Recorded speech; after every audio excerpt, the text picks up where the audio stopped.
सबसे पहले आप जरा ये क्लिप देखिए कि इंडियन मीडिया ने कैसे भारतीयों का मानसिक संतुलन बुरी तरह बिगाड़ दिया। जरा क्लिप देखें। जी न्यूज इस्लामाबाद पे कब्जा कर चुका है। इंडिया टुडे कराची पे हमला कर चुका है। देखिए देखिए टाइम्स नाउ ने पाकिस्तान को इन्वेड कर दिया है और जी न्यूज ने शाहबाज का प्राइम मिनिस्टर पाकिस्तान के प्राइम मिनिस्टर का सरेंडर करवा दिया है और आज तक ने हमारे फाइटर जेट्स ही उड़वा दिए और लोकेशन बताए बिना तो खबर कैसे ही बताते। हर चीज का समय बता दे ना, कब कहाँ क्या हो रहा है सब बता दे।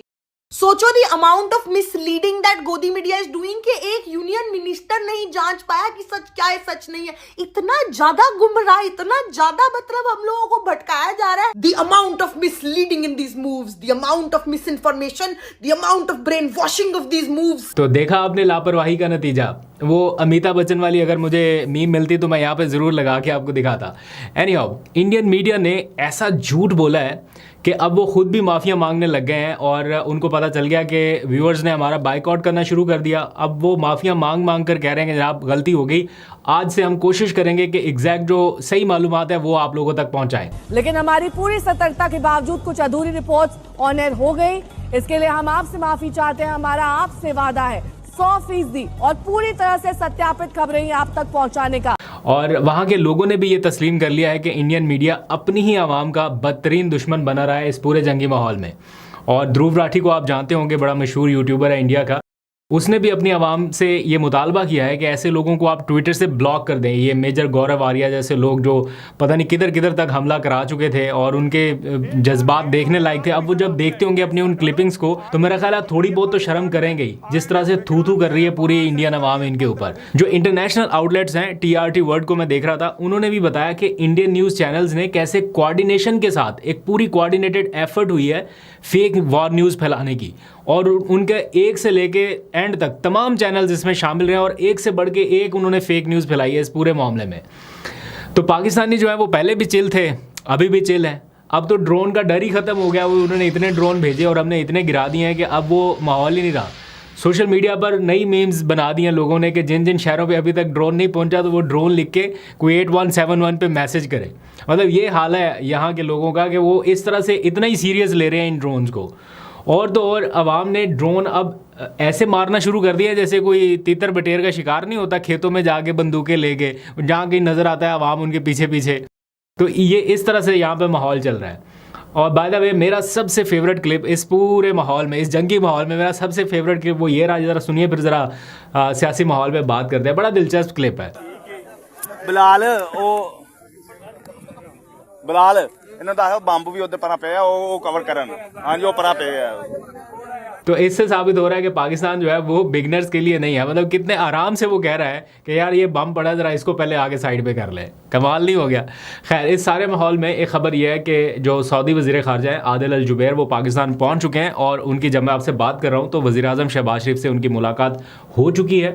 और इसमें यकीनी तौर पर जो इंडिया से वो बातचीत करके आए हैं, पहले वो चूँकि भारत गए थे न्यू दिल्ली, उधर उन्होंने जयशंकर से मुलाकात की जो वहाँ के वज़ीर ख़ारजा है, उसके बाद वो यहाँ पर पहुँचे हैं और यकीनी तौर पर कोई ना कोई डी एस्केलेट कराने के लिए मामलात को आगे बढ़ाया जा रहा है। अब आ जाइए ज़रा सियासी खबरों के ऊपर बात करते हैं। आज इमरान खान का एक तगड़ा साथी आपको पता है रिहा हो के आ गया है।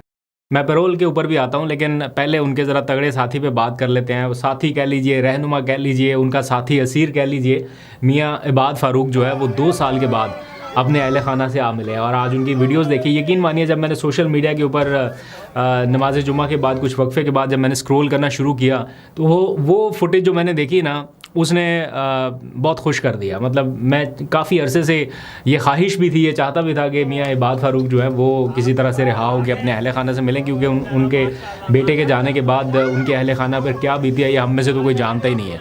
तो बहुत मुश्किल हालात रहे उनके लिए भी। तो वो आज हमने उनको पहली बार देखा हथकड़ियों के बगैर। 2 साल के इस पूरे टेन्योर में उनको हथकड़ियों के बगैर, इवन जब उनके बेटे का नमाज जनाजा था तब भी मुझे वो लम्हे याद आ जाते हैं कि वो पुलिस वालों ने उनको यहाँ से पकड़ा हुआ था कि ये कहीं भाग ना जाए। और आज उनको बगैर किसी रुकावट के हथकड़ियों के बगैर देख के अच्छा लगा। हाथ में उन्होंने कुरान शरीफ पकड़ा, घर आए, फूलों से इस्तकबाल हुआ, उनके बड़े भाई उनको लेके पहुँचे। तो अब मेरा ख्याल है उनको अपनी फैमिली के साथ थोड़ा वक्त स्पेंड कर देना चाहिए, बजाय इसके कि सारे लोग पहुंच जाए इंटरव्यूज़ करने और उनके लिए कोई नई मुश्किल पैदा हो। उनको कुछ टाइम के लिए मेरा ख्याल अब रिलैक्स होना चाहिए। बड़ा उन्होंने मुश्किल टाइम गुजारा है, लेकिन दिलेरी भी उस बंदे ने कोई अखीर ही कर दिया। और बहुत सारे लोगों को लगता है कि वो भी शायद पैरोल पर ही रिहा हुए हैं, लेकिन ऐसा नहीं है। उन्होंने अपनी जो सज़ा है वो मुकम्मल काटी है। 2 साल उनको सज़ा सुनाई गई थी, आज 2 साल पूरे हुए और उनकी रिहाई अमल में आई है।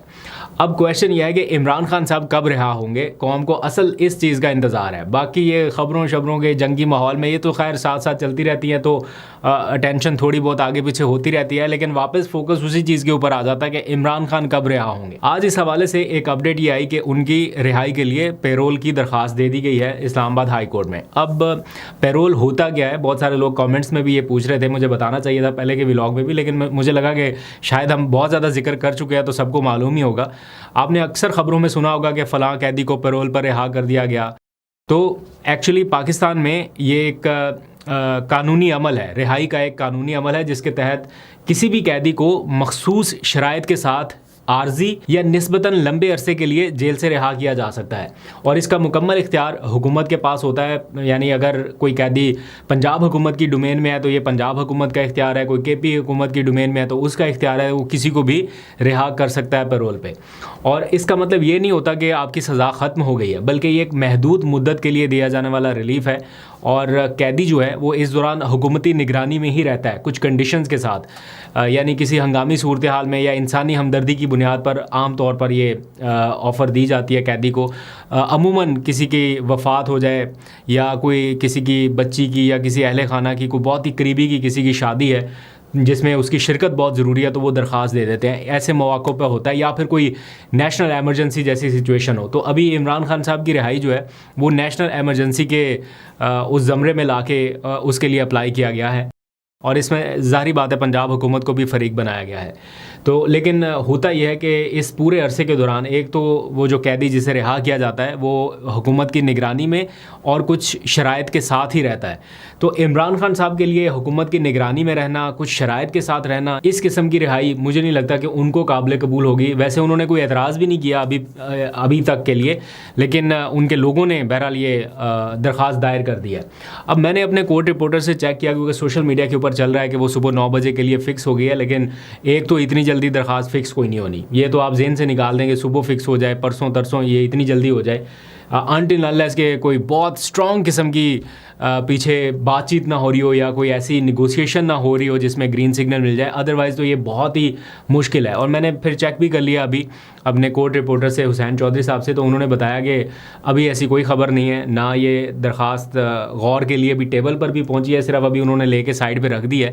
तो देखते हैं इसके ऊपर आगे फर्दर क्या होता है, लेकिन फौरी तौर पे इसकी समाअत जो है उसका इम्कान कम ही लग रहा है। तो एक इनिशिएटिव के तौर पर तो ये चीज़ बेहतर है कि इमरान खान की रिहाई के लिए चलें किसी ने कोई एफ़र्ट किया है, दरख्वास्त दायर की है, या चलें एक स्टेप ही लिया है, लेकिन वो कितना कारगर होगा, अमली तौर पे उसके ऊपर कितना अमल दरामद होगा। कुछ लोग सनसनी फैलाने के लिए तो आपको बता देंगे कि जनाब कल आ रहे हैं, तो परसों आ रहे हैं, तो ही इज़ कमिंग, तो ही इज़ इंशाल्लाह ज़रूर आएंगे। ऐसा नहीं है कि उन्होंने हमेशा के लिए जेल में रहना है, लेकिन ग्राउंड रियलिटीज़ को देखते हुए अभी थोड़ा सा टाइम लग जाएगा।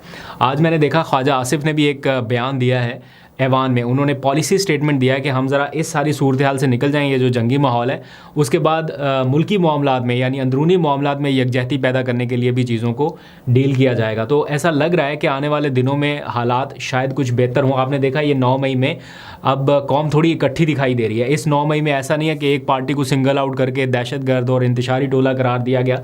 इसमें थोड़ी सी यूनिटी का हमें बल्कि थोड़ी नहीं, अच्छी खासी यूनिटी का हमें मामला नज़र आया। आज हमने देखा पाकिस्तान जिंदाबाद रैलियां निकाली गई हैं पाकिस्तान तहरीक इंसाफ की जानिब से। गो के इमरान खान के हक़ में है वो सारी रैलियां, लेकिन उन्वान क्या है पाकिस्तान जिंदाबाद, और इसमें जो मैसेज दिया जा रहा है वो भी यूनिटी का है। हमने देखा रावलपिंडी में हुई रैलियां, फिर खैबर पख्तूनख्वा में कुछ इलाकों में हुई। आलिया हमज़ा ने यहाँ पर फुटेजेस वगैरह शेयर करके बताया अपने ट्विटर अकाउंट पर भी आगे पीछे भी कि अच्छी खासी पार्टिसिपेशन जो है वो हुई है। तो